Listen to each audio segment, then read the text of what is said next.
சங்கடி கருப்பா சாமடி கருப்பா நம்ம மலையாள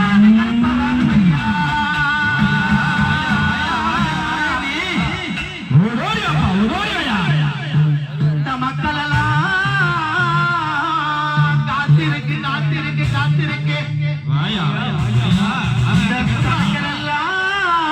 காத்திருக்கு காத்திருக்கு காத்திருக்கு